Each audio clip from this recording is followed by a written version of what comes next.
teman-teman ya. Hari ini kita langsung membahas di modul 5 tentang media pembelajaran. Media pembelajaran di dunia PAUD ini apa saja, nanti menyangkut apa saja.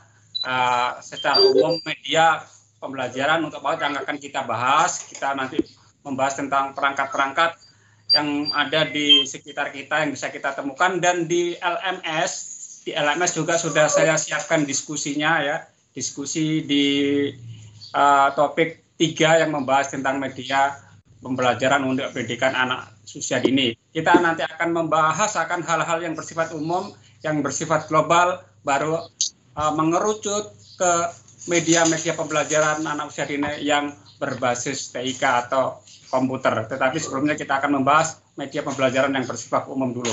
Oke, silakan kalau sudah siap untuk melanjutkan kembali presentasi pembelajaran tentang media pendidikan anak usia dini. Monggo. Ya, selamat pagi dan salam sejahtera untuk semuanya, teman-teman, guru-guru PAUD dan mungkin penggiat PAUD. Ya, saya Ketua Himpunan di Kota Bontang, tadi sudah disinggung, nama saya Puji Astuti ya. Ya, di Kaltim saya juga wakil ketua. Baik, kita mulai. Hari ini tadi sudah disinggung, kita akan bahas tentang modul media dalam pendidikan anak usia dini. Kalau kita bicara media, itu adalah semua hal yang dapat digunakan sebagai penyalur pesan dalam proses pembelajaran. Ini gunanya untuk merangsang pikiran, perasaan, minat, serta perhatian anak. Jadi, kalau untuk pendidikan anak usia dini, media itu sangat penting ya, karena perkembangan anak usia dini itu berada pada masa konkret ya, masa berpikir konkret. Kalau menggunakan media, dia membantu pikiran, kemudian juga khayalan itu tidak menghayal karena mereka harus melihat langsung. Kemudian kalau media dalam proses pembelajaran dapat mempertinggi proses belajar siswa, sehingga diharapkan dapat mempertinggi hasil belajar yang dicapai. Kalau dari bentuk itu bisa berupa visual ya, jadi yang dituju adalah indera penglihatan, misalnya buku bergambar atau proyektor layar itu ya, kita menggunakan slide-slide itu berupa visual. Kemudian kalau yang media berbentuk audio itu yang dituju adalah indera pendengaran, misalnya menggunakan radio, tape, dan lain-lain. Ada juga gabungan media audio visual, itu menampilkan suara dan gambar. Jadi ini lebih menarik bagi anak karena bisa melihat sekaligus mendengar ya. Kalau dari jenisnya itu ada media lingkungan. Jadi anak-anak itu kalau belajar di tempat yang berbeda itu sudah merupakan membantu belajar mereka juga, misalnya di halaman, nah itu sudah menjadi media belajar juga. Di kebun, apa-apa yang ada di kebun, kemudian di peternakan. Kadang anak-anak PAUD itu kunjungan ke toko roti, cara membuat roti seperti apa, kemudian ke kantor bank, kemudian ke yang lain-lain. Nah itu media lingkungan ya, bisa dipakai untuk belajar juga. Kemudian yang media permainan itu APE yang sering kita kenal ya. Jadi untuk mengajar anak usia dini, kita dalam rangka mempersiapkan era 4.0 ya, dari dulu sudah digaung-gaungkan terus sebelum masa pandemi dan lain-lain, itu memang yang dibutuhkan adalah anak yang bisa berpikir kritis, critical thinking ini ya, kemudian yang bisa berkolaborasi, bisa berkomunikasi, dan anak yang kreatif. Nah itu makanya kita sudah tidak boleh lagi menggunakan LKS. Jadi LKS itu sudah harus stop. Kalau zaman dulu masih sudah dilarang, tapi masih ada yang menggunakan, tapi masih masih agak longgar. Tapi kalau untuk saat ini tidak bisa ditawar-tawar lagi. Kita sudah memasuki era yang sungguh sangat global. Kalau masih menggunakan LKS, maka tujuan pembelajaran untuk menyiapkan anak-anak di era 4.0 itu tidak akan terwujud. Jadi kasihan anak-anak kalau kita mengajarnya nanti salah ya. Jadi itu harus selalu diingat oleh guru-guru PAUD. Mulai saat ini tidak ada lagi LKS, lembar kerja siswa, karena itu mengurangi kreativitas anak. Anak menjadi tidak berpikir kritis, kemudian tidak kolaborasi, dan kemudian komunikasinya kurang juga. Jadi harus menggunakan APE yang nanti kita akan APE-nya boleh bermacam-macam tadi ya. Yang penting tidak boleh menggunakan LKS lagi. Stop LKS. Nah, kalau yang pertama yang dibutuhkan anak di era 4.0 adalah berpikir kritis. Tadi dasarnya adalah mulai dari LOTS sampai HOTS ya, ini bisa menganalisis, menginterpretasi, mengevaluasi, membuat keputusan, dan memecahkan masalah. Ini LOTS mulai dari mengetahui dan memahami. Jadi kalau kita mengajar, memang ada manfaatnya, tapi hanya sampai berpikir LOTS ini ya. Low order thinking skill. Jadi masih rendah sekali cara berpikirnya. Ini hanya mengetahui dan memahami. Kalau kita hanya menyampaikan ke anak-anak sesuatu yang diketahui oleh guru menggunakan LKS tadi, yaitu tadi hanya anak-anak memang menjadi mengetahui dan memahami saja. Kalau yang tengah-tengah bisa mengaplikasi dan menganalisis, itu MODS. Kalau yang higher order thinking skill, nah ini yang diharapkan sampai ke sini bisa mengevaluasi dan mengkreasi. Nah itulah makanya pentingnya alat-alat permainan edukatif yang mulai dari lingkungannya dan juga alat permainannya tadi disetting supaya anak-anak itu nanti bisa membuat sesuatu, mengkreasi ya. Mulai dari mengetahui pertama, memahami, kemudian mengaplikasikan, menganalisis, mengevaluasi, dan mengkreasikan. Nah itu nanti anak-anak akan sangat kritis pemikirannya kalau kita cara mengajarnya benar. Kemudian komunikasi juga kalau kita mengajarnya benar, mengajari anak cara berkomunikasi, mengenalkan bahasa, kemudian kita pertanyaan-pertanyaan kita benar. Jadi kalau kita bertanya ke anak itu harus pertanyaan terbuka, bukan pertanyaan tertutup.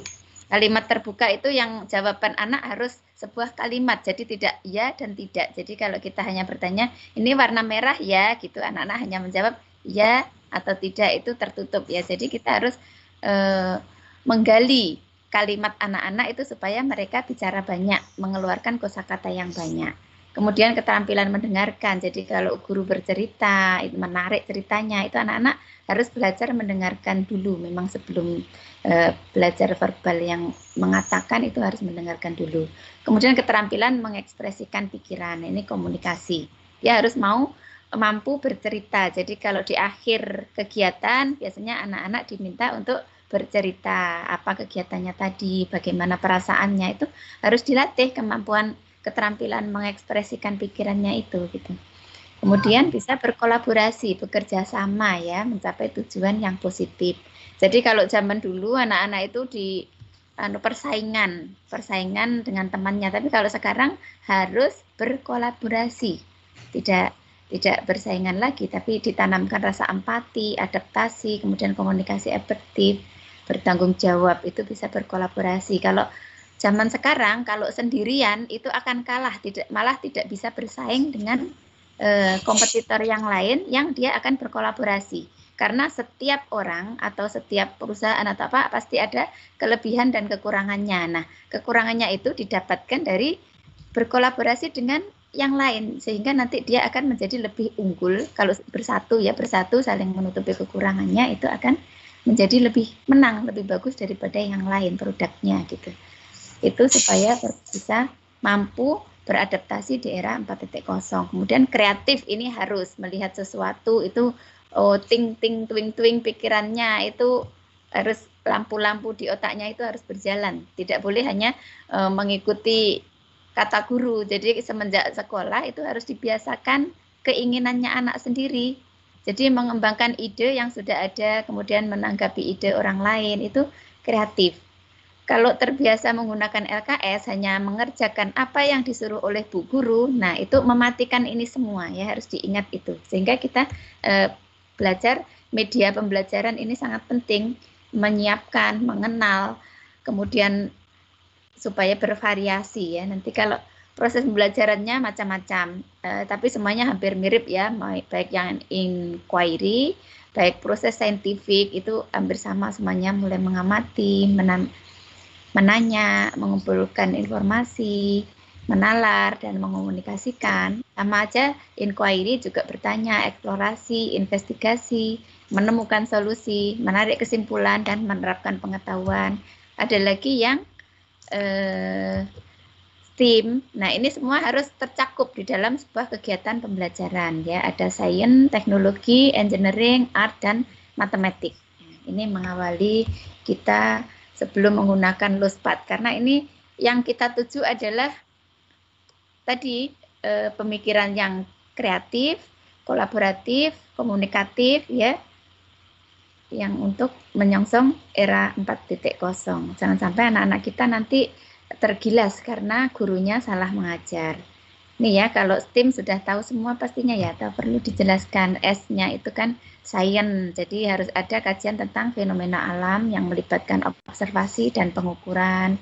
Kemudian T-nya itu adalah teknologi. Jadi jangan dibayangkan kalau teknologi itu alat-alat yang canggih. Kalau bagi anak usia PAUD, teknologi itu ya alatnya sembarang yang dipakai.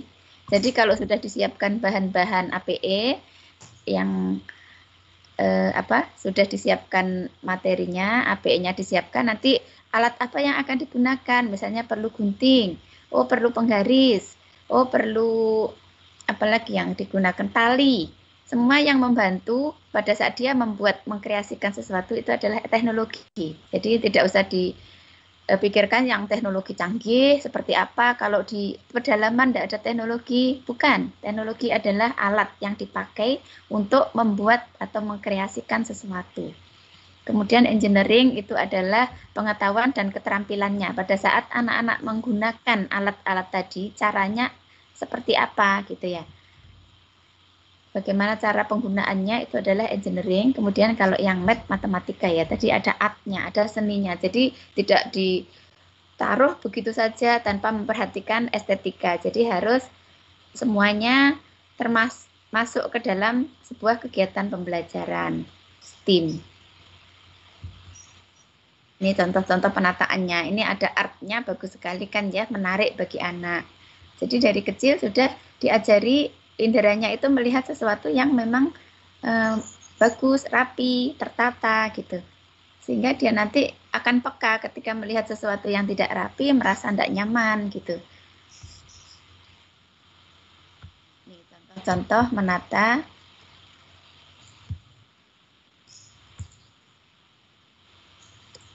Nah, sekarang yang ingin saya sampaikan, ini bahan-bahan apa sih kok banyak sekali, apakah harus membeli mahal gitu ya.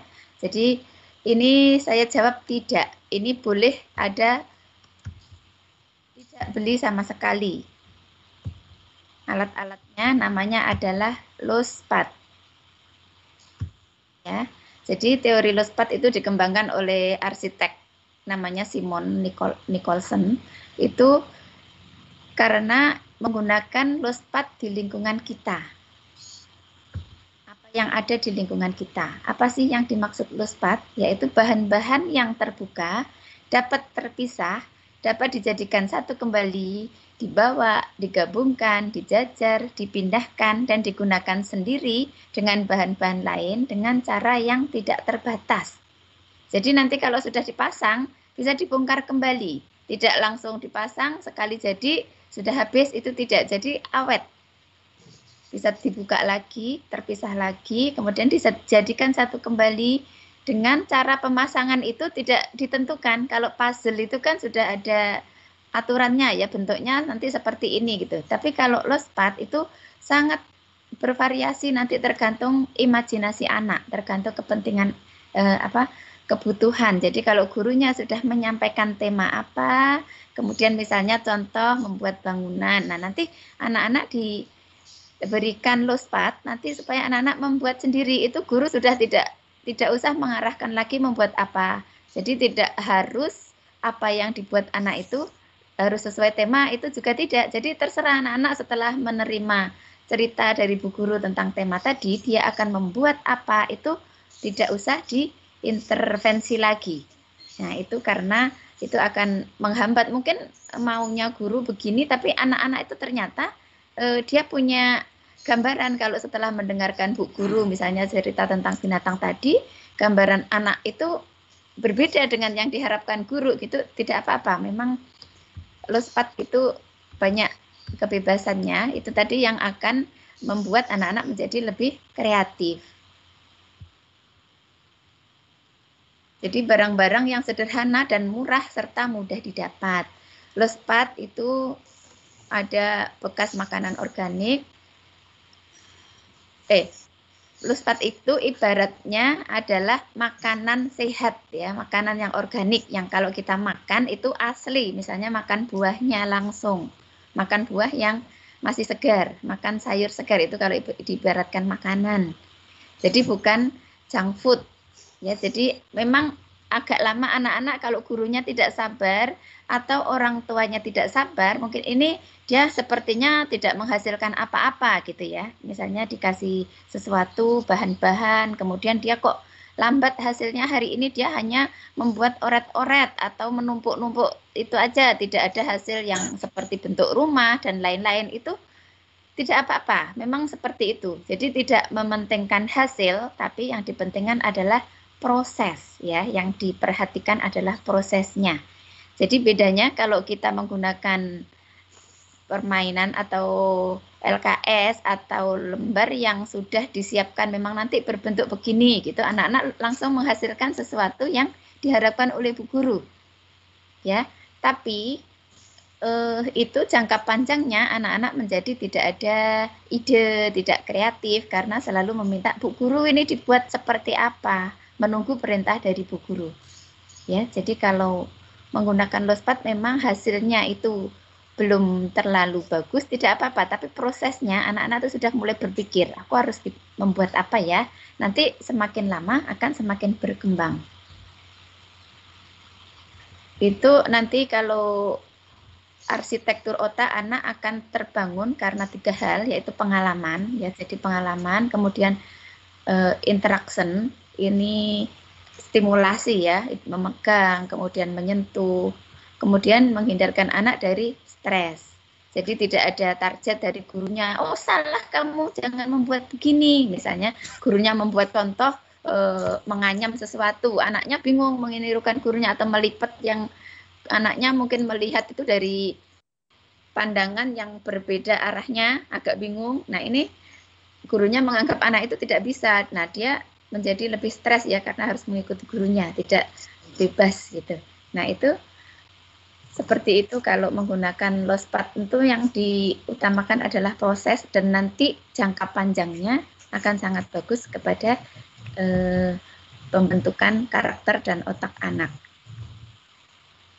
Jadi mengapa lospat itu kaya dengan nutrisi sensor ya. Jadi banyak anak-anak memegang segala macam yang berbeda-beda, melihat, kemudian nanti kalau ada yang bersuara, jadi semua aspek perkembangannya di situ akan terstimulasi. Kemudian dapat digunakan sesuai pilihan anak, itu tadi ya. Anak mau membentuk apa, itu bisa semuanya. Karena lospat itu potong-potongan yang bisa digabung-gabung. Dapat diadaptasi dan dimanipulasi dalam banyak cara, kemudian mendorong kreativitas dan imajinasi. Kemudian mengembangkan lebih banyak keterampilan dibanding APE pabrik. Kalau APE pabrik memang siap pakai, tapi tidak, anak-anak menjadi hilang keterampilannya, hilang kreativitasnya, seperti itu ya. Kemudian dapat dikombinasikan dengan bahan lain, mendorong pembelajaran terbuka, dan mengembangkan 6 aspek perkembangan anak. Anak bermain sesuai dengan idenya, lebih terbuka, tidak tergantung pada arahan guru. Jadi guru memang tidak harus mempunyai target. Tidak ada yang benar, tidak ada yang salah, dan tidak ada ekspektasi. Benar-benar anak-anak itu dari awal itu diberi kebebasan. Guru memberikan itu ya tadi ya, mungkin mengarahkan saja. Kalau memang penggunaan yang gunting, menggunakan gunting dia salah caranya, nah itu boleh dibetulkan. Tapi kalau hasilnya mau membuat apa, itu tidak boleh diarahkan oleh guru. Itu terserah anak-anak mau membuat apa. Kemudian anak-anak menjadi lebih kreatif, imajinatif. Nah, ini tadi memperkuat sinap-sinap di otak ya. Pengalaman harus diulang. sering gitu, sering membuat bermain dengan lospat ini, kemudian gerak bagi anak juga menjadi bagus karena lospat itu bahan yang banyak yang nanti besar bisa sambil berjalan ke sana kemari gitu. Mungkin nanti untuk tentang perkembangan otak juga perlu, mungkin ada materi tersendiri ya. Guru-guru PAUD harus tahu bagaimana perkembangan otak anak karena yang kita olah itu adalah otak yang sedang berkembang. Mengapa anak usia 0 sampai 5 tahun itu harus kita percepat, kita stimulasi secara optimal karena memang di situ masa golden age. Otak anak itu pada saat lahir itu masih 25% yang ada, yang sudah ada ya. Jadi selebihnya itu adalah harus diberikan stimulasi di luar kandungan. Beda dengan otak dari makhluk yang lain. Kalau makhluk lain itu sudah langsung penuh. Jadi misalnya seperti sapi, ya maaf ya kalau bukan dibandingkan, tapi kita belajar kalau sapi itu lahir itu langsung bisa berdiri, langsung bisa makan sendiri ya. Semuanya sudah penuh, tidak perlu stimulasi dari luar dari induknya. Tapi sampai tua dia juga tetap akan seperti itu. Maksudnya kemampuan otaknya memang tidak bisa berkembang banyak. Dari lahir sampai tua memang sudah seperti itu. Tapi kalau manusia pada saat dilahirkan itu diberikan sel-sel otak miliaran tapi belum bersambungan, belum ada sinap. Dalam prosesnya dipercayakan kepada kita orang yang lebih dewasa, orang tua, guru maupun lingkungan untuk pembentukan sinap-sinap tersebut. Nah, itulah amanah yang diberikan oleh Tuhan kepada orang dewasa dalam pembentukan otak seorang anak. Nah, itu harus kita maksimalkan. Karena kalau otak yang sel-selnya belum bersambungan tadi sudah ada miliaran, tapi tidak ada stimulasi, tidak digunakan, itu nanti akan menghilang, diserap oleh tubuh kembali, merasa itu tidak terpakai, yang tidak terpakai akan hilang. Nah, yang berkembang adalah yang terpakai, yang ada stimulasi di situ ya. Memang seperti itu ya secara alamiah, kalau sesuatu yang tidak terpakai itu harus dihilangkan karena kalau tetap ada di situ nanti akan menghambat perkembangan sel-sel yang memang terpakai gitu.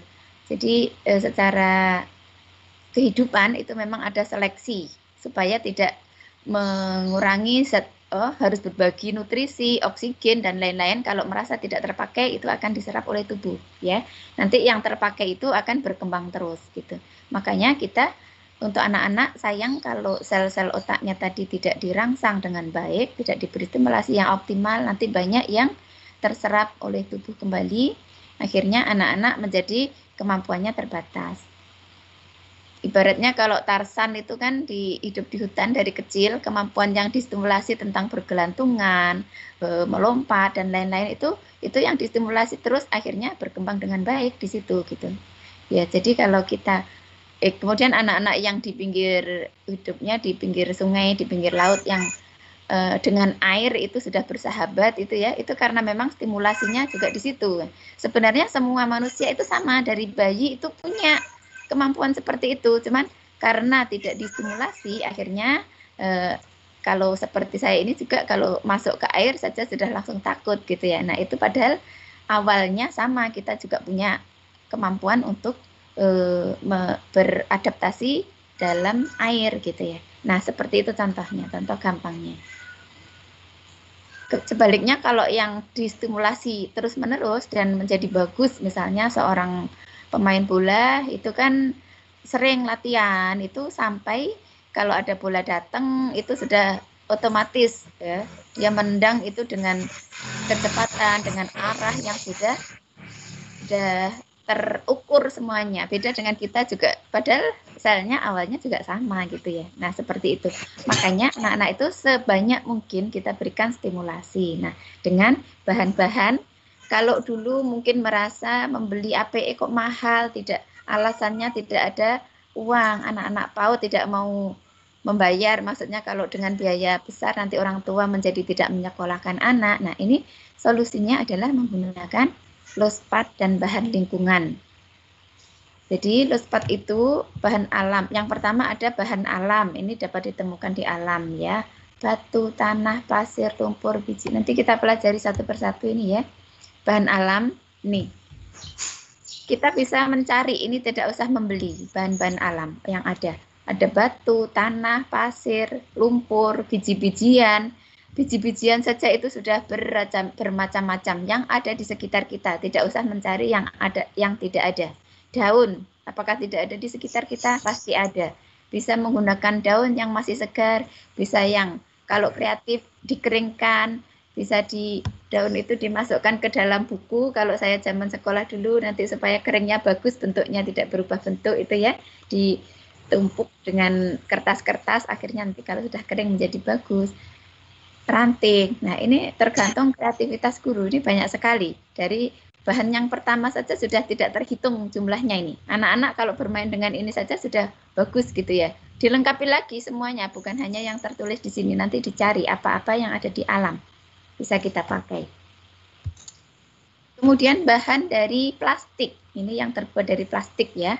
Ini tidak harus terbuat dari alam, maksudnya bukan harus yang alami, tapi kita mencari apa yang ada, barang-barang bekas yang ada di sekitar. Nah, ini ada, boleh sedotan, boleh botol-botol plastik, tutup-tutup botol, pipa paralon. Nah, seperti ini. Ini bahan-bahan yang sudah tidak terpakai, yang berasal dari plastik. Nanti dikelompokkan, ini bahan.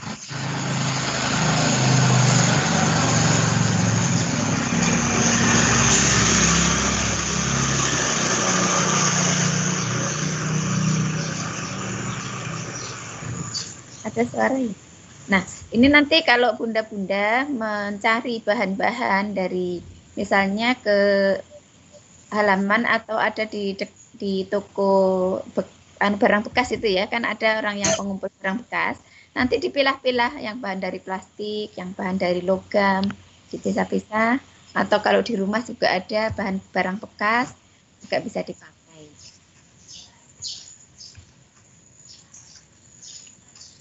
Kemudian yang terbuat dari kayu, nah ini juga banyak di sekitar kita. Bisa tongkat, balok, dan lain-lain ya, nanti mencari. Nah kalau memang ada anggaran, kalau membeli balok juga boleh. Kalau tidak membeli juga boleh ya, mencari barang-barang yang ada. Kayu, benang, dan kain. Ini juga pastinya banyak ya, ada yang terbuat karet, ini dari benang dan kain. Kemudian yang dari kaca dan keramik juga dipisahkan, ya ya. Boleh itu keramik yang lebar, misalnya bekas tekel itu kan keramik juga. Yang dari kaca itu seperti kelenteng, kemudian gelas kaca, cermin. Kemudian bekas kemasan. Nah, ini juga bagus sekali. Bekas kemasan itu bagusnya ada tulisannya. Nah, tulisan itu bisa dipakai untuk belajar literasi baca tulisnya ya. Kalau ada tulisannya, dia boleh coba apa yang tulisan di situ dicari, dipilih mana yang menarik bagi dia, dipilih, kemudian boleh ditirukan menulis di alat tulis, boleh juga dibaca, dikenalkan hurufnya apa saja gitu ya, tergantung anak usianya berapa. Kardus, gulungan tisu, bungkus makanan, karton, wadah, telur, dan lain-lain itu. Jadi nanti kalau menjadi guru PAUD itu bisa seperti pemulung ya anunya, tempatnya. Tapi kalau ditata dengan cantik seperti tadi, tidak mengabaikan artnya, ya seninya tetap diperhatikan, itu akhirnya menjadi bagus. Semua alat-alat harus dicuci dulu ya, tidak yang kotor langsung dipakai, karena anak-anak juga harus bersih dan sehat kalau pada saat memakai APE. Anak-anak bermain itu sesuai dengan idenya, lebih terbuka, tidak tergantung arahan guru, lebih kreatif dan imajinatif dibandingkan dengan nah, prinsip terbuka itu tidak ada aturan yang mengikat, tidak ada ekspektasi. Jadi guru tidak usah membayangkan, oh nanti sudah saya siapkan luspat yang ini, misalnya banyak yang disiapkan, nanti anak-anak pasti akan membuat kereta api dengan relnya yang bisa nanti bisa jalan seperti rel kereta api gitu. Tidak usah berekspektasi. Jadi terserah anak-anak mau membuat, masih mengawali seperti apa. Nanti biasanya ini bentuk proyek ya. Bisa dengan sentra, bisa juga dengan proyek. Jadi nanti tergantung menggunakan jenis pembelajaran yang apa, itu pengaturannya akan beda. Kalau sentra itu sehari sekali pakai, maksudnya penataannya sekali itu langsung hari itu selesai, besoknya berubah lagi. Tapi kalau dengan proyek, anak-anak besok masih dilanjutkan lagi. Hari ini sudah membuat apanya, memulai misalnya mungkin masih menata-nata, menjejer-jejer, besoknya dilanjutkan lagi. Kamu akan membuat apa? Besok dilanjutkan lagi gitu ya, proyek sampai dia selesai sebuah hasil karya. Nanti dia disuruh bercerita dia membuat apa. Ya teknisnya tidak usah tinggi-tinggi, namanya anak PAUD kan, bukan seperti kontraktor atau teknis bangunan itu ya, bukan seperti itu. Tidak ada target hasil dan tidak ada patokan benar atau salah. Jadi kalau dulu masih misalnya mewarnai, kalau daun harus hijau, bunga warna merah, buah apel harus merah, itu tidak ada lagi sekarang. Tidak boleh guru mengarahkan seperti itu. Karena anak-anak nanti malah menjadi bingung. Kadang apa yang dilihat oleh anak, kita tidak tahu dia imajinasinya apa gitu. Daun itu kan bermacam-macam juga ternyata ya gitu. Daun ada yang berwarna merah, ada yang berwarna kuning. Sekarang saja daun bermacam-macam. Daun aglonema, daun miana, itu warnanya lengkap, tidak hanya bunganya saja yang berwarna-warni tapi daunnya. Nah, seperti itu anak-anak pernah melihat itu ketika gurunya mengarahkan daunnya harus hijau gitu kan, menjadi macet jadinya pikirannya. Ini kenapa kok guru menyuruh daun warna hijau gitu. Akhirnya dia nurut, takut disalahkan oleh guru, nurut dan menjadi tidak percaya diri dan tidak kreatif. Nanti akhirnya ya sudah nurut ke guru saja gitu. Tidak berpikir lagi daun itu warna apa sih gitu. Mengembangkan keterampilan menyelidik. Nah, dia mencoba-coba, tidak apa-apa dia menumpuk-numpuk membuat bangunan, tumpuk-tumpuk, loh kok rubuh, kenapa kok rubuh ya? Nah, itu guru hanya membuat kalimat-kalimat yang bisa mendorong anak-anak membuat lebih bagus. Misalnya, mengapa kok rubuh ya? Kira-kira kenapa? Coba kalau yang tidak apa-apa, nanti anak-anak akan mencari solusinya. Oh, ini mungkin karena di bawah kecil, di atasnya lebih besar, atau coba kalau yang itu. Nah, itu gurunya hanya mengarahkan saja supaya anak-anak berpikir sendiri, tidak langsung diberitahu. Jadi, misalnya gurunya kan tidak sabar, ini jangan yang kecil di bawah, ya ini loh, yang besar ini loh di bawah. Nah, jangan seperti itu. Kalau bu guru itu sebaiknya hanya memfasilitasi. Kira-kira mengapa ya? Kalau mengarahkan juga tidak langsung menyuruh. Coba kalau memakai yang ini gitu, misalnya anaknya mentok tetap tidak tahu, dicoba kalau menggunakan ini bagaimana ya. Nah, anak disuruh mencoba sendiri. Bahasanya itu ya, untuk bahasa inquiry itu memang berbeda. Bahasa yang membuat stimulasi ke anak untuk berpikir sendiri, mengajak anak bertanya. Jadi anak itu juga harus penasaran. Kalau anak-anak itu sifatnya memang rasa ingin tahunya tinggi. Secara alami ini sudah ada. Kadang-kadang memang dimatikan oleh orang dewasa yang ada di sekitarnya.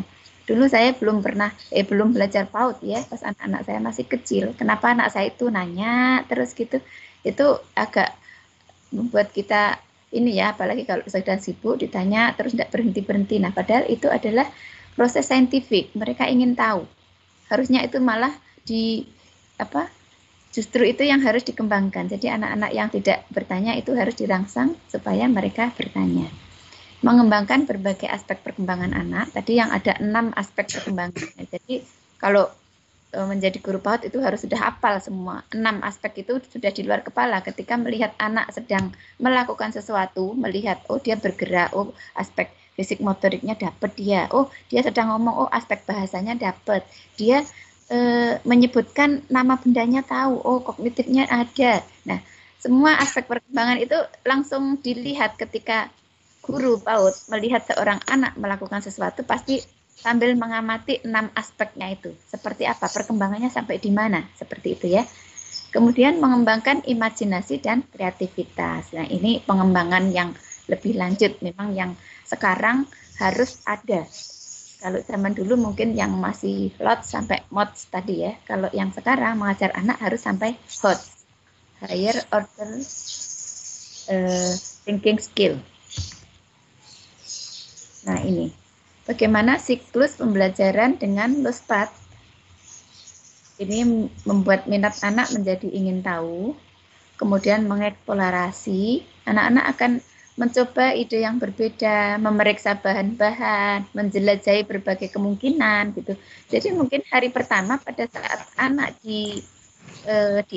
disediakan LOSPAT, mungkin dia belum membuat sesuatu, tidak apa-apa, dia masih dalam proses melihat, ingin tahu ini apa sih, mungkin mengenali dulu ya, ingin mengenali, dicoba-coba, ya, sifatnya itu tidak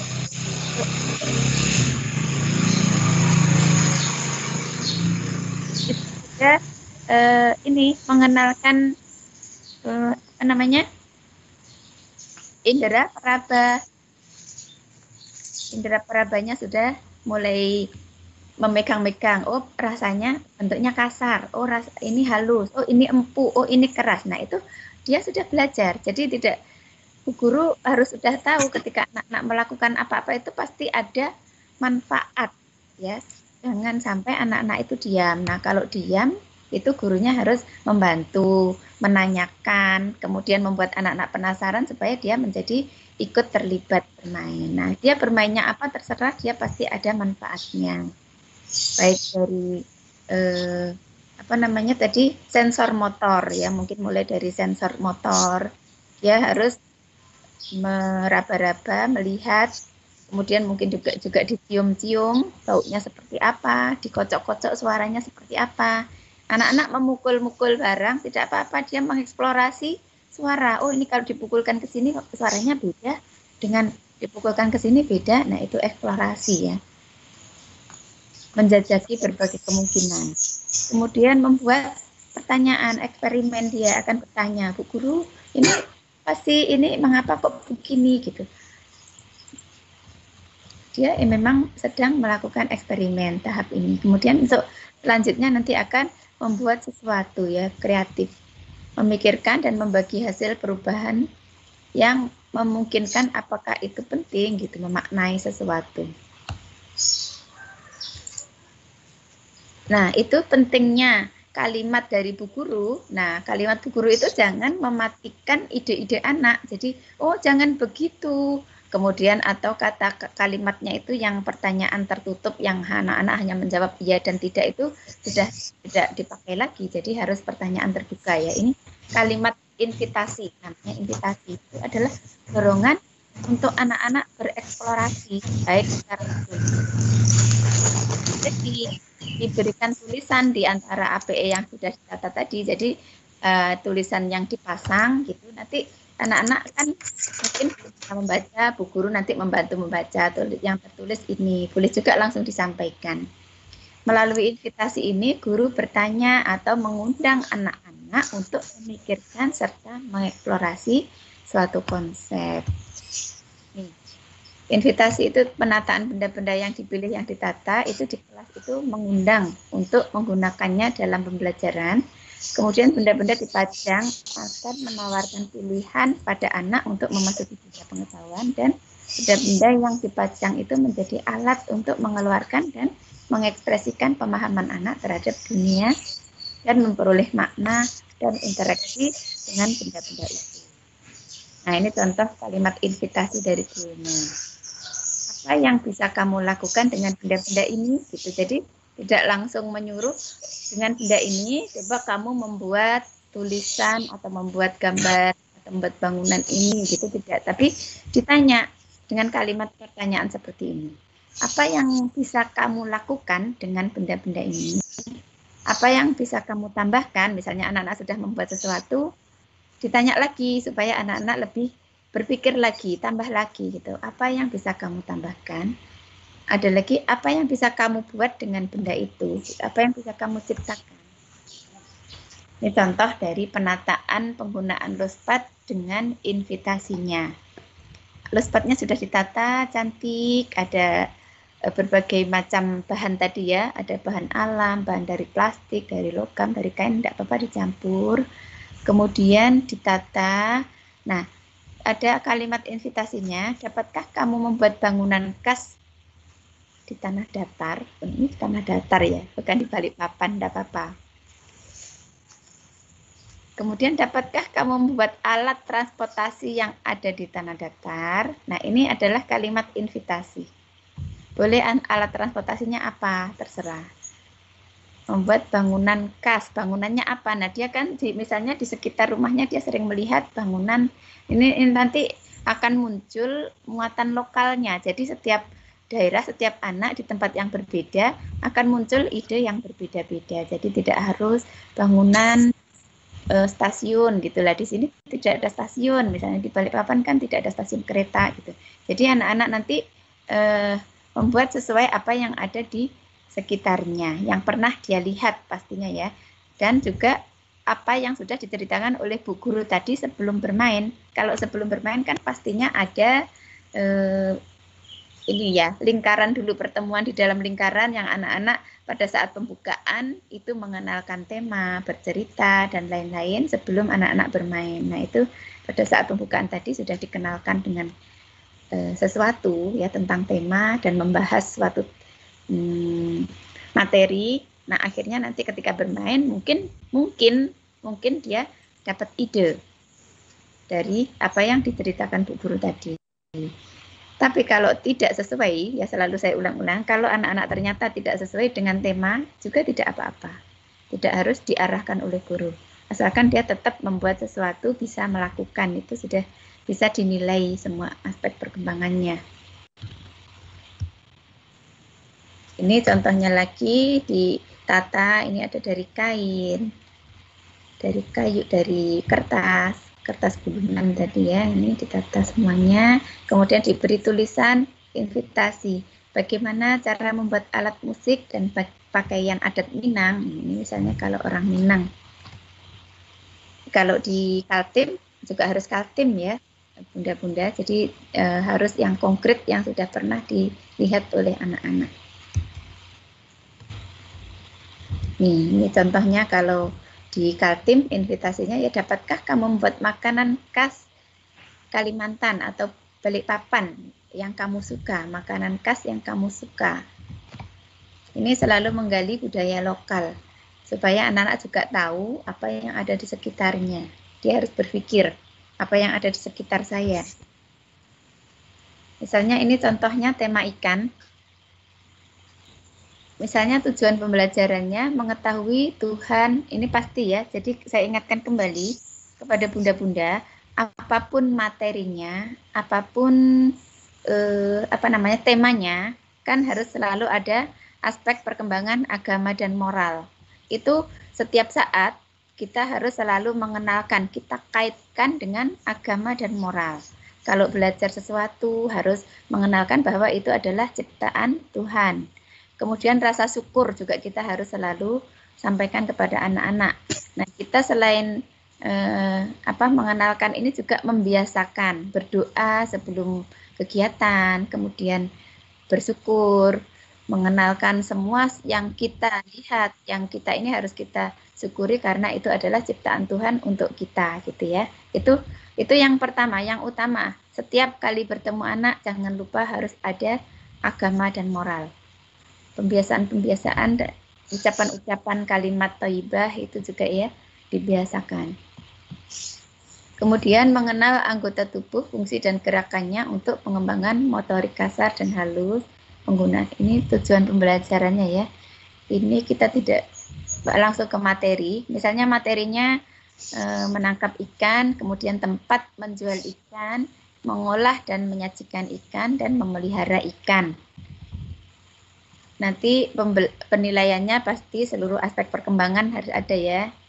Mengetahui arti kasih sayang kepada ciptaan Tuhan, meniru gerakan senam sederhana, itu fisik motoriknya, yang fisik motorik halusnya memasukkan benda kecil ke dalam botol, kognitifnya bereksperimen dengan berbagai bahan menggunakan cara baru, mampu menunjukkan sikap kreatif dalam menyelesaikan masalah, menempatkan benda dalam urutan ukuran dan lain-lain ini ya. Nanti itu bisa Bunda buat sendiri. Nah, ini contoh penataan APE-nya.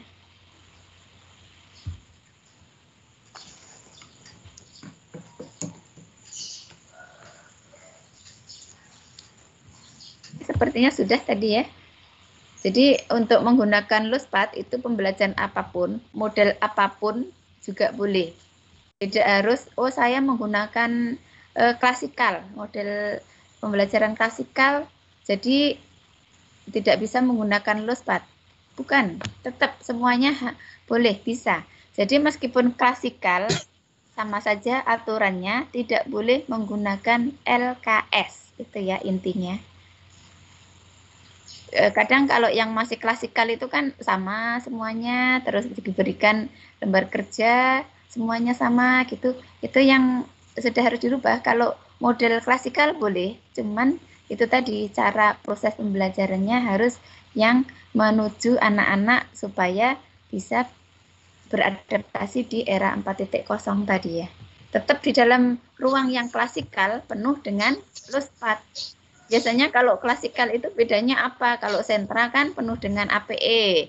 Kalau apa mungkin gambaran yang dulu ya, mungkin dulu masih ada pengkotak-kotaan. Kalau masih pakai klasikal jadi masih banyak buku-buku, masih banyak LKS itu. Tidak. Jadi sekarang semuanya harus sama. Tidak ada lagi LKS. Kalau buku tulis, buku kosong untuk coret-coret itu boleh ya. Buku kosong harus disiapkan di mana-mana, kertas dan alat tulis disiapkan di semua ruang, di pojok-pojok ruang, dan buku cerita, karena itu literasi baca tulisnya dikenalkan dari awal juga. Nah, ketika dia sudah tiap hari terpapar dengan hal-hal tersebut, dia akan terbiasa dan akan tahu sendiri lama-lama. Tidak perlu diajarkan membaca tulis dengan LKS yang harus yuk ditirukan ini gitu, tidak, tapi dia dengan bermain, tapi nanti pengenalan literasi baca tulisnya juga ada, akhirnya masuk. Tapi bukan itu saja tujuan pembelajaran anak usia dini, itu kembali lagi kepada 6 aspek perkembangan ya. Jadi tidak hanya calistung gitu. Jadi tujuannya adalah 6 aspek perkembangan yang harus distimulasi secara maksimal pada masa golden age tadi. Itu yang harus selalu kita pegang sebagai guru PAUD. Kasihan kalau anak-anak melewatkan hari-harinya itu tanpa terstimulasi dari 6 aspek perkembangan tadi. Karena hanya mengejar baca tulis gitu. Baca tulis memang ada di dalamnya masuk, tapi yang lain-lain juga harus ada gitu. Bu, boleh bertanya? Boleh. Ya, terima kasih untuk pemaparannya, sangat bagus untuk kami yang ya selain sebagai masih belajar, tetapi juga mendampingi anak-anak di sekolah PAUD. Untuk pembelajaran Lospad ini, saya dalam menyimak tadi memang sangat bagus digunakan dalam pendidikan anak usia dini. Tetapi di masa sekarang, masa pandemi ini, ya memang harus lebih berkreasi untuk anak-anak bisa mendapatkan apa ya sesuai dengan usia mereka, baik itu dalam pembelajaran, tetapi juga mereka tetap bermain. Nah, mungkin saya tidak bertanya, tapi saya minta mungkin Ibu memberikan sharing atau pengalaman bagaimana dalam masa pandemi ini menggunakan pembelajaran Lospad ini dengan anak-anak, apa yang dilakukan misalnya untuk mengembangkan 6 aspek pada diri anak itu. Terima kasih dari saya. Saya menangkap pertanyaannya. Memang kalau sekarang kan sedang pandemi ya, itu yang kita juga perlu bahas bagaimana pembelajaran di masa pandemi itu nanti mungkin juga ada materinya. Memang harus dipelajari, harus harus diikuti juga karena memang sekarang dalam masa pandemi seperti apa gitu ya. Kalau guru-guru kemarin juga sudah dibekali sih untuk bagaimana BDR, belajar dari rumah. Itu sudah dapat apa belum Bu materinya Bunda kalau di Balikpapan? Sudah ada Bun. Sudah. Sudah ada Bu. Ya. Ya, ya. Sebenarnya intinya sama saja. Jadi kalau sudah tahu cara belajar dari mendapatkan materi belajar dari rumah, itu tinggal APE yang kita buat, kita sampaikan kepada orang tua adalah yang seperti tadi, yang lospatnya itu. Karena nanti yang akan mendampingi anak di rumah adalah orang tua. Boleh juga kita antar. Jadi sesuai dengan tema, kalau memang Bunda ada banyak lospat, itu bisa diantar ke rumah-rumah. Atau juga buku-buku cerita, kan harus pengenalan literasi juga ya ke anak-anak itu. Selain lospat, buku cerita kan bisa dibeli dengan menggunakan BOP. Kalau di Bontang itu guru-guru pengalaman saya lihat itu guru-guru memang membeli buku untuk dibagi ke anak-anak, dibagi ke rumah-rumah, diantar ke rumah anak-anak. Kalau di Balikpapan seperti itu juga, Bunda? Ya, ada alat-alat main ada Bu, yang ada yang diantar begitu, di iya rumah. Bu. Ya, Iya Bu, diantar di rumah tapi kembalinya enggak seutuhnya. Kembalinya udah kurang. Itu dianggap saja jatahnya anak-anak kan. Ya itu kan bantuan dari pusat juga. Nanti untuk tahun berikutnya kan diajukan lagi untuk anak-anak yang lain lagi gitu. Enggak apa-apa. Memang kalau bisa mainan itu sudah enggak usah kembali gitu untuk anak-anak di rumah. Nah, itu yang kita selain membeli, kita juga bisa mengantar lospatnya itu gitu. Kalau di rumahnya orang tuanya memang tidak ada barang-barang seperti itu. Kalau misalnya kan kita bisa melihat orang tuanya, oh ini dia mungkin ditanya dulu apakah ada bahan-bahan ini di rumah Bunda. Nah, kalau tidak ada, gurunya inisiatif. Jadi memang sebelum kita belajar dari rumah, melakukan pembelajaran dari rumah itu mengenal keluarga masing-masing, situasinya seperti apa. Karena tiap keluarga pastinya akan berbeda satu dengan yang lain kondisinya. Yang utama tentang punya gadget enggak, punya HP enggak. Kalau HP ada wifi enggak. Kalau sudah enggak ada sama sekali, terus apa itu kan tiap layanan tiap anak ke rumah-rumah itu kan menjadi berbeda-beda. Itu yang harus kita lakukan ya, mengenal dulu kondisi situasi anaknya. Jadi memang jadi wali kelas yang mungkin dalam satu kelas itu ada 10 atau 15 anak, itu harus dikenal semua masing-masing. Nah, kalau sudah kenal nanti bisa per keluarga itu bisa berbeda, bisa juga sama ya. Mungkin kalau yang buku cerita disamakan semua, diberi semua. Tapi untuk APE yang lain-lain, kalau itu bisa dibedakan satu dengan yang lain. Nah, untuk APE-nya bisa menggunakan lospat tadi kan di rumah-rumah juga ada. Apalagi kalau orang tuanya juga memang bisa mendampingi di rumah, itu bisa menggunakan apa-apa yang ada di rumah, tidak harus mencari. Misalnya di ruang tamu. Kalau dulu BDR materinya ada matematika di ruang tamu gitu kan, belajar di ruang tamu itu apa saja yang bisa kita eksplor, semua ternyata bisa mengukur tinggi pintu, tinggi meja, kemudian bentuk kotak itu yang mana, mengenal bentuk, kemudian menghitung jumlah kursi, kemudian nanti ditulis semua. Nah, jadi matematikanya ada, kemudian untuk bahasanya apa, semua itu bisa dieksplorasi, sangat bisa, Bunda. Terima kasih Bu Puji. Luar biasa materinya hari ini ya. Nah, ada beberapa hal yang mau saya tanya Bu. Yang pertama, penggunaan LK memang sudah tidak ada. Nah, maksud saya bagaimana kita memberi pemahaman kepada orang tua mengenai pembelajaran yang sistem kayak LUSPAT ini.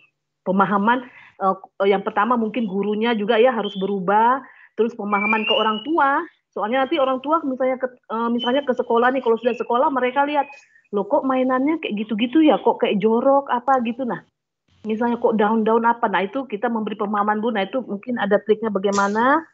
Terus itu yang kedua Bu, yang saya tanya, sistemnya ini kan bagus Bu, anak-anak mengeksplor dirinya, anak-anak berkreativitas, dia mengembangkan, kita tidak bisa membatasi. Nah yang kami sayangkan itu pada tingkat SD-nya Bu, itu tidak berkelanjutan, mati lagi ke sistem yang lama. Nah itu mungkin ada apakah Bu masukan atau gimana? Ya itu aja dulu Bu dari saya. Terima kasih Bu.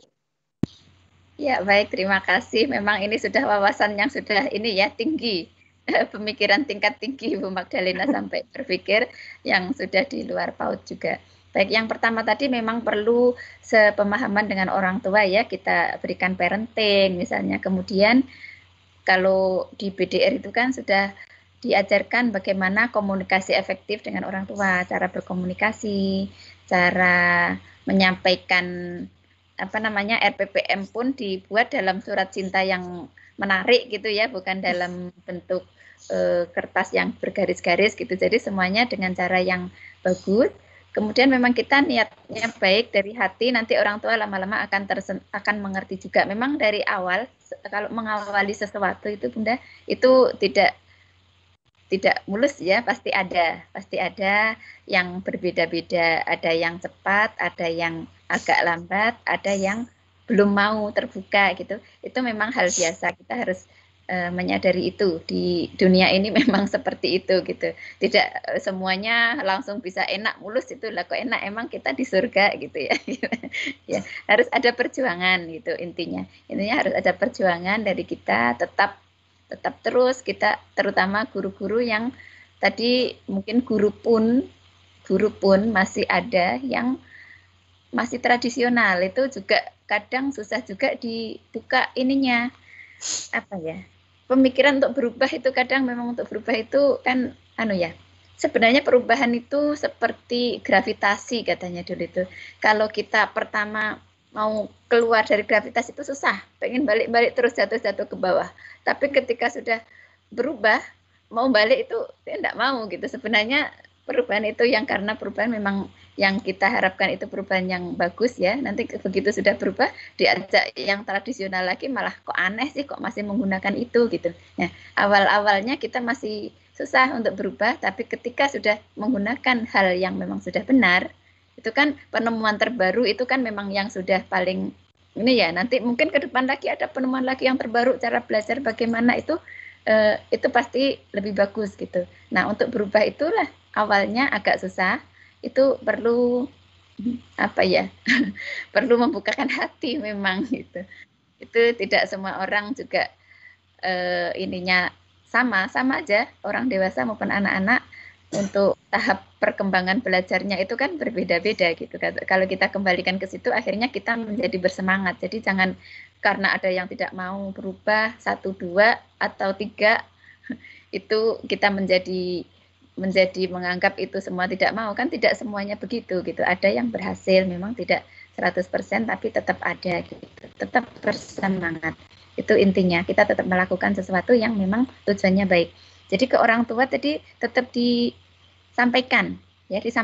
Nanti mungkin orang tua saat ini belum ngerti, belum ngeh, tapi suatu saat pas melihat TV kah atau membaca sesuatu atau tidak sengaja, kadang-kadang kan begitu menjadi oh iya benar ya kata Bu Guru. Nah, kalau orang Islam itu terbuka hatinya itu kan kita tidak tahu kapan gitu. Yang penting kita sampaikan. Itu untuk orang tua ya. Tapi terus menerus kita parenting, kita pendekatan, kita sampaikan. Kalau kita memang kuat, kita maksudnya benar dan kuat ininya, perjuangannya, insya Allah nanti lebih banyak yang mengikuti gitu. Meskipun ada 1-2 yang tetap tidak mau, tidak apa-apa. Memang tidak semuanya harus, kita tidak bisa memaksa orang gitu ya. Kemudian yang kedua tadi OSD-nya. Nah, itu juga kalau itu sih memang sudah bukan kewenangan kita ya. Itu dari aturan sananya. Tapi kalau kita lihat lama-lama ya, kalau dulu juga nilai itu masih SD masih menggunakan angka, PAUD padahal sudah menguraikan dengan itu narasi. Nah, sekarang sudah mengikuti. Sekarang sudah untuk rapot itu tidak boleh ada nilai-nilai 6, 7 itu tidak, tapi dengan uraian. Nah, kalau kita lihat trennya ke situ, nanti mudah-mudahan pendidikan yang lebih lanjut juga akan lama-lama mengikuti memang yang benar itu seperti apa gitu. Mungkin memang untuk merubah tidak segampang itu ya Bunda ya. Oke. Iya. Oke, di belakang Bu Magdalena ada lagi yang ingin bertanya, silakan. Saya Pak. Iya, saya curhat sedikit nih Bu. Kemarin sempat begitu Bu awal-awal daring.